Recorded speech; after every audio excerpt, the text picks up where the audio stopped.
What's going on, everybody? It's Jay Scapatisi, and today you are watching episode 2 of Beyond Potential. And today we're going to spend a little bit of time, not too long, talking about how we can handle our weaknesses. Every single person has them. I've got them, you've got them. And you've got really two options. You can deny them, or you can look at them and say, you know what? I see these weaknesses, but I also recognize that I have strengths. And I'm not going to focus on these weaknesses, I'm going to focus on these strengths. And you can actually use it as something to build you up rather than tear you down. So today I want to talk about 4 simple steps on handling your weaknesses. Like I said, this isn't going to be a super long episode, but the show notes, they are going to be up on our website. It's www.jaysalesdreams.wordpress.com, and also there'll be a link on Instagram and on Twitter as well, and that's at jsalesdreams. So with that, let's dive right in. The first step: don't let your weaknesses turn into discouragements. The worst thing a person can do is to focus so much on what they're not good at that they start to take it to heart, they start to take it personally, and then all of a sudden everything else in their life is seen in light of their weaknesses. And so they can't go beyond that thought that they've meditated on. Oh, I'm not good at this, I'm not good at this, I'm not good at that. And they carry that with them wherever they go. So it might carry into your relationships. Well, yeah, I'm good at this, but I keep failing in this area. Or, you know, I'm not a very self-motivated person, or I'm not very organized. And you focus on these issues that you have. You can't deny them, but you know that you have them, and you let that be your only focus. You don't focus on the things that you are good at. You forget that, you know what, you're an incredible encourager. You're a great communicator. You've got a kind heart. You focus on the few things that you aren't as good at. That happens professionally as well. There's a whole lot of people that I've even dealt with, people that, you know, might be really good with numbers.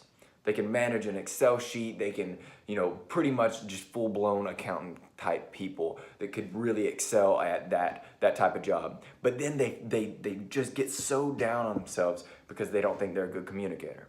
And that might not even be true. It's just something they feel is a personal weakness of theirs, and they look at everything else in light of that. So yes, I'm really good at numbers, but oh, I still can't do this. And yes, I'm a great leader, but oh, I can't still do this. And so this can happen in many different areas of your life, and you've got to watch that. Don't let your weaknesses turn into discouragements. Because when you let that turn into a discouragement, everything else in your life will start to go down as well. You can't be a successful person if you focus on your weaknesses. You got to focus on your strengths. And step 2 is we're going to get your weaknesses up to speed so they don't hold you back. Now, this is a tricky one. I've played with this in my head a lot. When you've got a weakness, the first thing you've got to do, you got to recognize it. You've got to call it for what it is. But then you have to decide what you're going to do with it. You can either put yourself in a position where you're never going to use that weakness. You're never going to come into a place where, you know, that weakness might expose itself.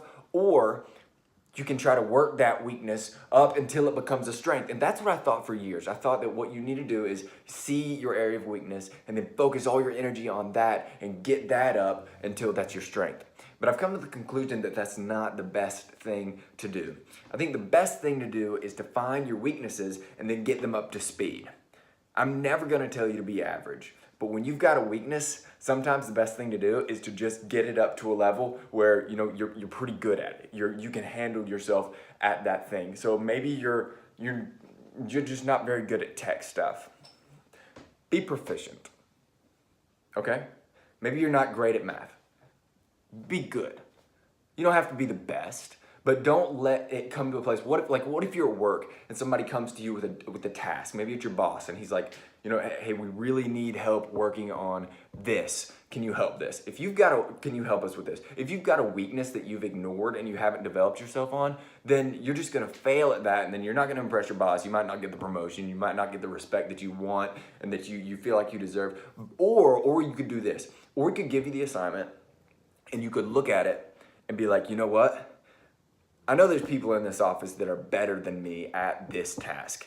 Nevertheless, I can do it.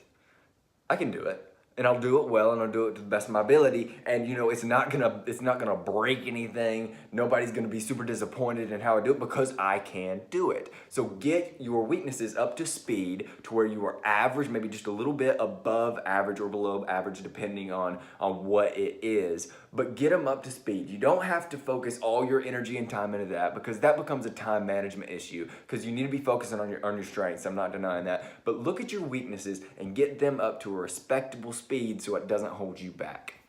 Step 3 is focus on your strengths.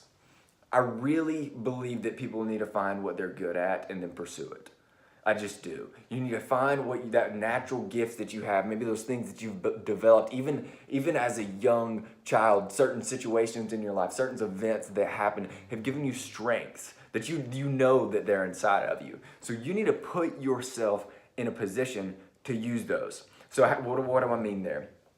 If you aren't great at numbers, but you're a stellar communicator, don't go trying to be an accountant. Don't go trying to be a financial advisor. Go get a job in marketing or communications or something of that nature, to where you are dealing with something that you're good at. And so most of your time will be spent communicating or designing something. Focus on your strengths and put yourself in a position to use those strengths. The last thing you need to do is to go take some job that is built around what you've considered your weaknesses. Even if you've gotten them up to speed, don't take that job. That's not where you need to be. You need to find a place where you can maximize your strengths. You need to go and work from an area that I don't want to say comfortable in, but something that you're really good at, something that you love, something that you know deep down, hey, this is what I'm really good at. This is what I believe about myself. I believe this is the best place for me. Go find that job. Go do those things. If you're a great communicator, go find a job where you're communicating.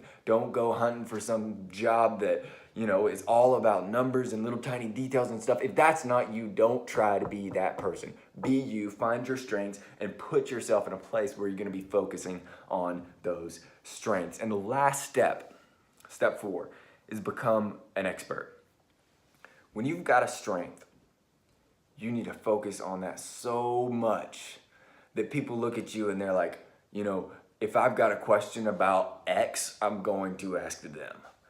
I know he's an expert at finance. I'm gonna go ask him about what kind of investments I should be making, because I know he is a stinking expert.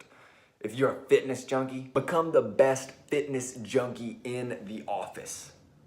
I really mean that. Make it to where everybody looks at you and is like, you know what, if I've got a diet question, if I've got a nutrition question, I know I can ask them and they're gonna give me the answer. Become an expert at what your strength is, what you're strongest at, what you're really, really good at, what you love. And then your weaknesses will kind of fall out of the picture, and nobody will really care about those because you've gotten them up to speed. So many people spend way too much time, and I've been guilty of this in the past, focusing on their weaknesses, and it really drags them down in life and business and their personal relationships and everything.